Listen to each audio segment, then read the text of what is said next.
女人在吃饭时发现了一件诡异的事，她察觉到丈夫每次在吃牛排时都会以极快的速度剔除掉上面的肉，可女人却怎么都不会想到，丈夫是用了数十名鲜活的生命才练就出了他那令人羡慕的刀法。在婚后的30几年里，尼克将自家的地下室改造成了囚笼，被害者在这里发出过无数声的惨叫，但他却将这声音当成了最动听的音符。而由于他本身工作的特殊性，导致妻子从未跨进过地下室半步，每次都只会将食物送到门口。可直到这天女人闺蜜的到来，才打破掉这一如既往的平静。闺蜜提醒她一定要小心婚后老实巴交的男人，因为那些所谓的神秘感背后往往都有着见不得光的勾当。闺蜜更是开玩笑地对尼克说道 You want to be Mr. Mysterious?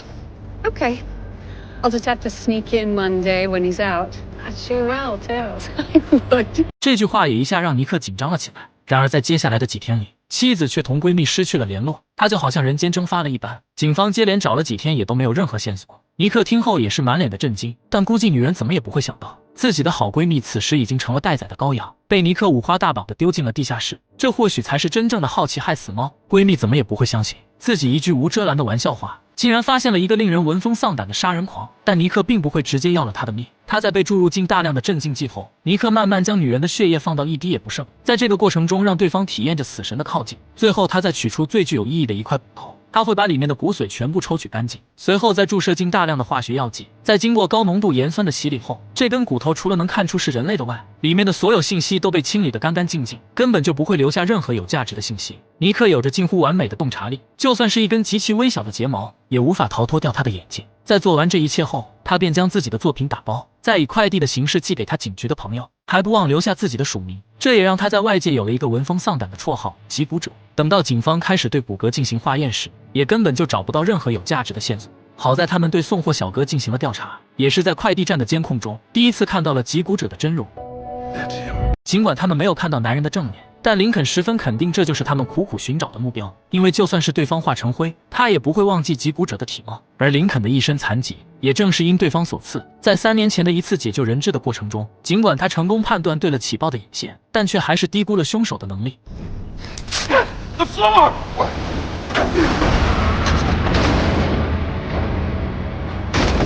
这个智商高达180的天才警探，也因脊椎受到严重变形导致了终身残疾。而凶手在他面前挑衅完后，还不忘彻底羞辱下林肯的自尊。但击骨者也在做完这起案件后消失了3年，直到这天的那根骨头出现，林肯知道是击骨者又回来了。很快他们便在监控中有了发现，从对方使用的手机型号非常罕见这点出发，警方很快分离出了当天的信号来源。虽然还无法查到使用者的身份，但通过对基站的追踪，他们得到了凶手最终的目的地。而林肯也明白，这是击骨者给到自己的信号。如今他再次来到这个城市，也就意味着2人最终的较量即将到来。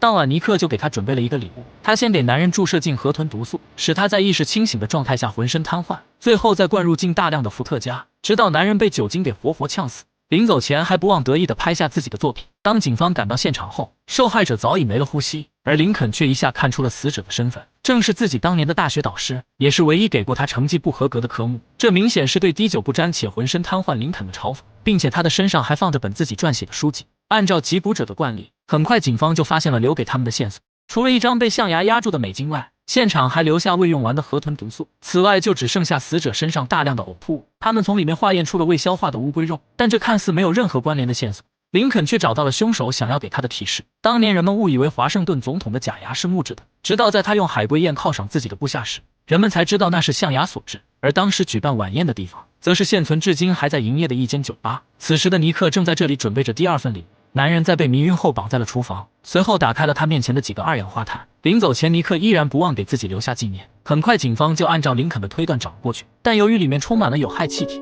他们也只能做好防护才敢下去。而此时被害者早已没了呼吸，他全身的皮肤也因极低的气体而被严重灼伤，手上依然拿了本林肯的书籍。尽管这次他不认识死者，但显然还是击骨者的手法。女警除了在地上找到把豪刀外，还在男人的嘴巴里发现了线索。经过警方的化验，他们在被害者的胃中发现了彩色的铜绿，在男人嘴巴里找到的东西则是北方红橡叶，而地上的那把开豪刀却没有特别之处。但根据这3条线索，林肯还是想到了一个地方，那里曾是当年最大的生蚝产地，直到几10年前才被拆除改造成了火车站，而制造屋顶的材料正是那种令人炫目的铜绿色，并且周边还长着几百棵的红橡树。很快警方又根据线索找了过来，果然在车站的最里面发现一名被害者，她的身体被固定在椅子上，脖子还被钢索勒紧。女人的脚下放着所有被害者的照片，但这次却与往常不太一样，因为女人并没有被杀。可林肯却一下紧张了起来，因为击鼓者从来就不留活口。他担心这是给警方设下的圈套，可令所有人都没有想到，凶手并未留下任何的机关。他们对现场的东西进行了检查，但却没有发现任何线索。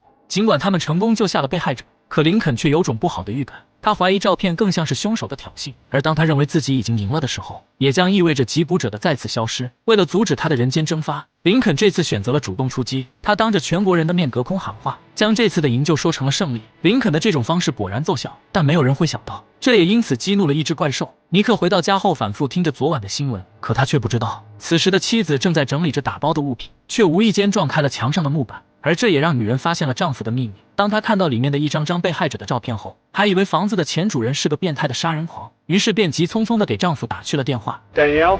You need to come home. Why? What's wrong? I just need you to come home now. Okay. I'll be right there.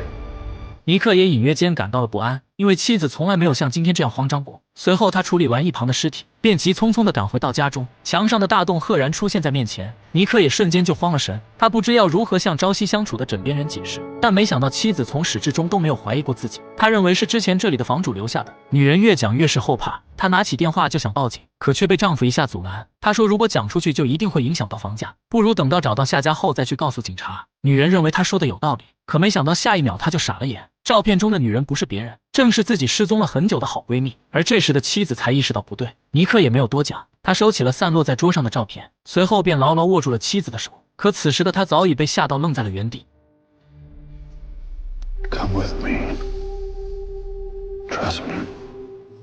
妻子根本就不敢反抗。当她第一次看到地下室的样貌后，女人也彻底的绝望了。想到之前丈夫的种种异常，她也终于明白了一切。You're the bone collector. I am. 尼克对这次意外表示惋惜，但他看向妻子的眼神却还是充满了爱。尼克也不再多讲，他扯开胶带，将妻子绑在了椅子上。女人知道自己很难再走出这个房间，她开始诉说起两人的往事，希望能唤醒丈夫的良知。有那么一瞬间，尼克也差点就被感动到。他慢慢蹲下身体，抚摸着妻子的无名指，但尼克明白，时间拖得越久，自己也将会越痛苦。一个能永载史册的杀手是不应该被情所困。尼克没有犹豫，终将是对枕边人动了手。可从这一刻起，他的内心也开始扭曲，因为这个陪伴了自己30年的女人，也在不知不觉中让他有所收敛。而现在婚姻的羁绊再也不复存在，一个恶魔也就此诞生。他戴上胶手套，随后打开音乐，尼克最后一次吻向妻子。他拿起了一旁的钢锯，可此刻他却没了当初的快感，反倒是整个人都开始崩溃。他将这一切都怪罪到了林肯的身上。尼克公开了自己的位置，他让林肯也感受到自己的痛苦。很快警方便发现了女人的尸体，但这次与以往不同，现场被整理得干干净净，没有一点被虐待过的痕迹。林肯敏锐地观察到了女人的手指。尼克为了祭奠他失去的爱情，取走了妻子的无名指骨头。相比之前待在那里的戒指，他或许更信赖一个不会讲话的骨头，同时也是为了告诉警方，这段婚姻对他的意义非凡。而在女人的另一只手上，他们发现了一块红色皮革，同时手上还留有一些白色的粉末。也就在这时，尸体传来了手机铃声，正是尼克打来的。他将这一切都怪罪到了林肯的头上，立誓一定要让他身败名裂。 There's a new game, Lincoln. You still have your clues? But I'm not stopping at 3 bodies. I'm gonna keep killing.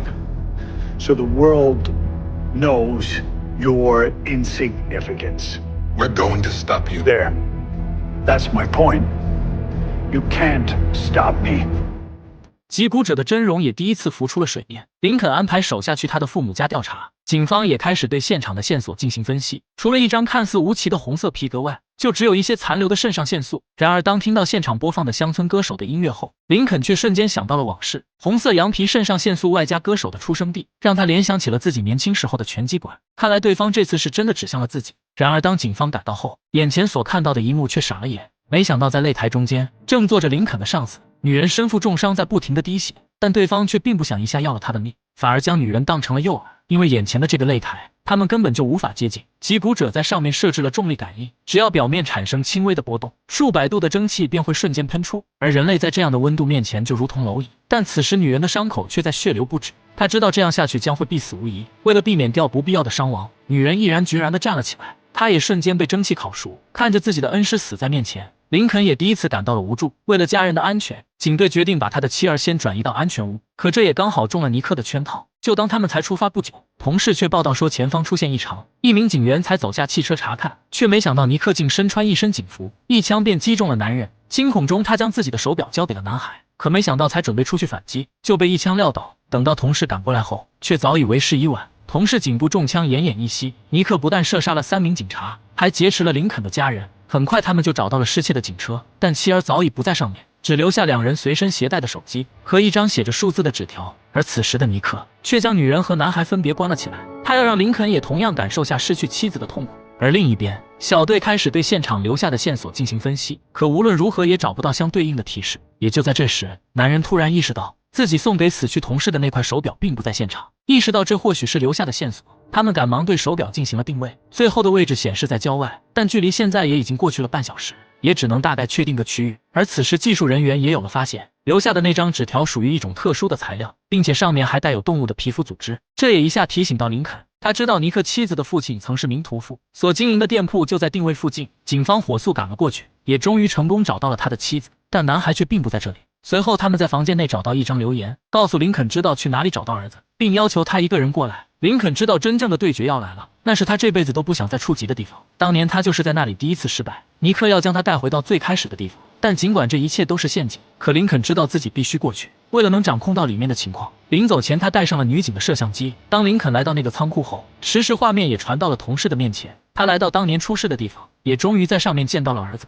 这场景和多年前的画面一模一样，但不同的是现在换成了儿子，而自己也再无爬上去的能力。尼克要求他在规定时间内去救孩子，否则就只能眼睁睁地看着被摔死。他知道想要真正能打败林肯的，就只有他最亲近的家人，但尼克却不知道自己内心最脆弱的防线又何尝不是。林肯开始拿他的妻子作为突破口，这招果然成功激怒到了对方。尼克气愤地从楼上下来，他抄起匕首对准了林肯，身上的摄像头也被发现。尼克愤怒地一把抓下，却不小心被上面的别针扎到，但没想到下一秒，尼克却开始浑身一软，直接昏死了过去。原来同事在交给他摄像头时，早就在上面动了手脚，这场惊天大案才最终落下了帷幕。